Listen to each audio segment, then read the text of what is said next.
The darkness that never left. Jenny Hartman had lived most of her life in darkness. People who could see often described blindness in simple, almost poetic terms: a black world, a closed curtain, a room with the lights off. But none of those descriptions captured what Jenny felt. To her, blindness wasn't just the absence of light. It was a presence in itself, heavy, shifting, breathing. A living thing that whispered around the edges of her world. She had lost her sight when she was 8. One moment she had been a little girl chasing her older brother through a park, laughing as she ran between oak trees. The next, everything dissolved into a blinding white flash, followed by a spreading stain of darkness that swallowed her whole. Doctors said it was a rare condition. Sudden, irreversible, unpredictable. Her parents spent years searching for treatments, cures, surgeries, but nothing brought back even a flicker of light. Eventually the family adapted. The world did not. But Jenny did. She learned the layout of every room she lived in. She learned to count steps between furniture, memorize temperatures and textures, identify people by their breathing patterns, sense emotions in their voices. She learned confidence. Independence. Still, she never lost her fear of the dark. It wasn't the darkness itself. It was the unknown shapes that could fill it. The things no one else could see. The nightmares that sometimes whispered her name when she was alone. Chapter 2, The Man She Trusted.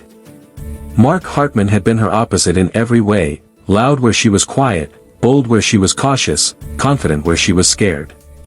When they first met at a college accessibility event, she thought he was too energetic, too bright, too full of light for someone like her. But Mark never saw her as broken. He never pitied her. Never treated her fragility like a burden. He took her hand one afternoon after class and said, "You don't live in darkness, Jen. You live in a different world. Now, let me learn it with you." 3 steps to the kitchen. And he did. 2 to the Mark living became room. her eyes, her guide, her partner, her best friend. They married young, built a home together. Don't worry, I'll be back soon. Everything will be okay. And Jenny settled into a life she finally felt safe in. Every night. He was her anchor. Her constant. Her light in the dark. But one Monday morning, a full 7 years into their marriage, that light packed a suitcase and walked out the door. "I'll only be gone 3 nights, he told her, kissing her forehead. She felt the warmth of his hands on her cheeks, steady, reassuring. But Jenny didn't feel steady at all. "I haven't stayed alone overnight before," she whispered. "Not in this house." "You'll be fine," Mark replied softly. "It's just a business conference. I'll call you every night. I promise." She held on to him for a long time before he finally left, the door closing with a click that echoed far too loud in her ears. When silence returned, she felt the darkness shift, creeping in around her like cold fingers. Still, she forced herself to breathe. She could do this. She had to do this. She was an adult. A married woman. Not the frightened blind girl she used to be. Or so she told herself. I am capable. Chapter 3, Adjusting to Alone. The first day passed without incident. Jenny kept herself busy, cooking, cleaning, listening to audiobooks. Her home layout was familiar, and she navigated it with ease: 12 steps from kitchen to hallway, 4 steps to the living room couch, 2 more to the shelf where she kept her Braille books. Her cane hung on a hook by the door, but she rarely needed it indoors. She could map her home by sound: the hum of the refrigerator, the faint ticking of the stove clock, the warm whir of the laundry machine in the basement. But nighttime was different. She crawled into bed alone, clutching Mark's pillow and burying her face in its scent. Cologne, laundry detergent, and something warm that just felt like him. It made her feel safe. For 2 nights, nothing strange happened. But on the 3rd night, the night everything changed, Jenny woke long after midnight with the sudden, crushing certainty that she was not alone. Not anymore. Chapter 4, The Mark? Presence. At first she thought it was just anxiety. Her breath came fast. Her heart thudded in her chest. She pulled the blanket tighter, trying to calm herself. But then she noticed it. A shift. A weight in the air. A presence. Something breathing. Soft. Slow. Deliberate. It was coming from the far corner of the bedroom, the one she always avoided. The one she had never liked. Even when Mark was home, she sensed something colder there, emptier, like the darkness pooled deeper. Now that darkness felt occupied. Jenny froze under the blanket. "Mark," she whispered. Silence. Her throat tightened. She was alone. She was supposed to be alone. Unless this wasn't her imagination. The breathing grew louder. Closer. She felt it sweep across her skin, cold, moist, unnatural. Jenny turned her head toward Mark's pillow, reaching out to touch it, to comfort herself with something familiar. But the fabric beneath her fingers wasn't soft cotton. It was cold. Clammy. Alive. Her entire body jolted backward as she dropped the object with a yelp. That wasn't a pillow. That was a hand. Someone was lying in Mark's place. Waiting. Watching. Breathing against her neck. Chapter 5, The Chase. Jenny bolted from the bed, her legs trembling violently as she stumbled to the floor. She landed on her hands and knees with a painful thud but pushed herself forward anyway, scrambling desperately. Behind her, she heard it rise too, slowly, with a horrible scraping sound against the sheets. Heavy footsteps hit the floor. 1 step. 2. 3. Getting closer. She could hear its breaths, hot now, heavy, excited. Like it was savoring her terror. Jenny staggered toward the door, hands sweeping blindly along the floor until her fingers found the edge of the wall.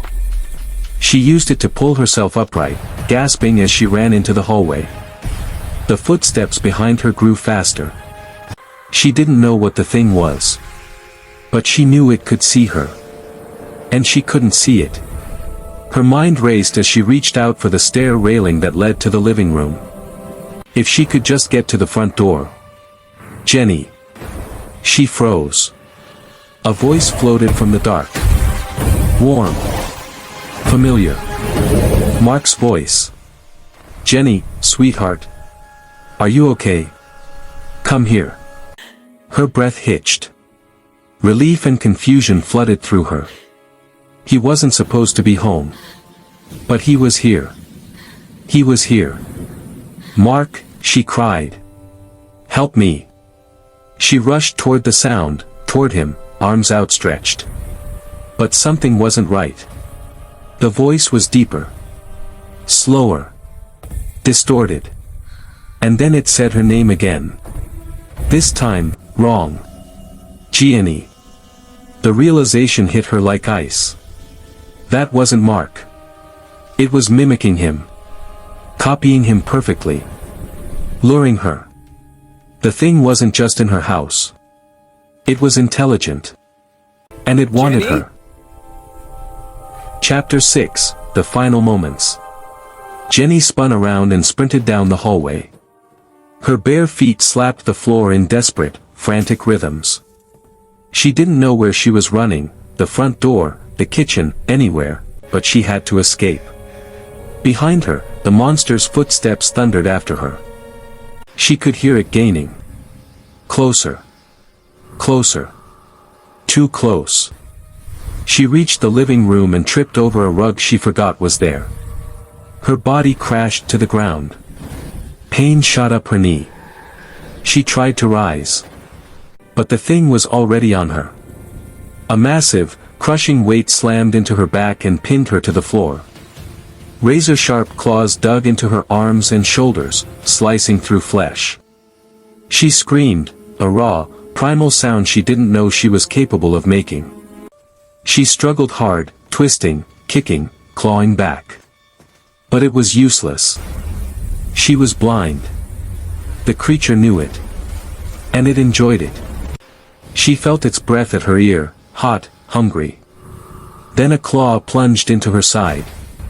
She gasped, choked, collapsed. Her hands clawed weakly at the floorboards as darkness, a deeper, colder darkness, wrapped around her like a shroud. Her last thought wasn't of fear. It was of Mark. Of how she wished he were here. Of how he had always kept her safe. Until now. Her breath faltered. Slowed. Stopped. Chapter 7, After the Scream. When Mark returned home the next morning, suitcase in hand and humming a tune, he expected to find Jenny in the kitchen, smiling, waiting for him. Jenny? Instead, he found the house silent. Too silent. He called her name. No answer. He walked deeper inside. And then he heard it. A faint, wet sound from the living room. Drip. Drip. Drip. When he reached the living room doorway, he froze. Jenny lay on the floor. Still. Broken. Gone. And crouched beside her, hunched, enormous, its head turning slowly toward him, was something Mark would never be able to describe without losing his mind. The creature tilted its head. Opened its mouth. And in Jenny's exact voice, whispered.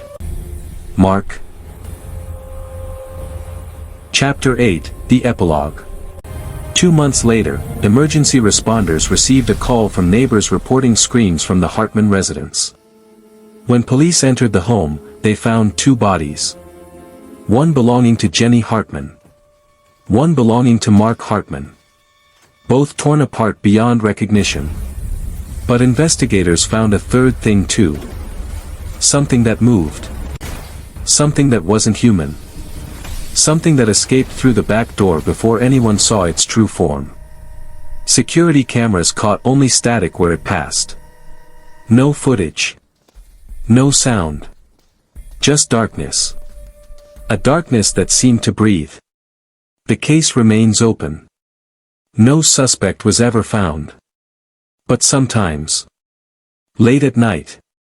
Neighbors swear they still hear Jenny's voice at the edge of their yards. Soft. Faint. Calling for help. And sometimes. They hear a deeper voice calling back. Something imitating her. Something hungry. Something waiting for its next blind victim.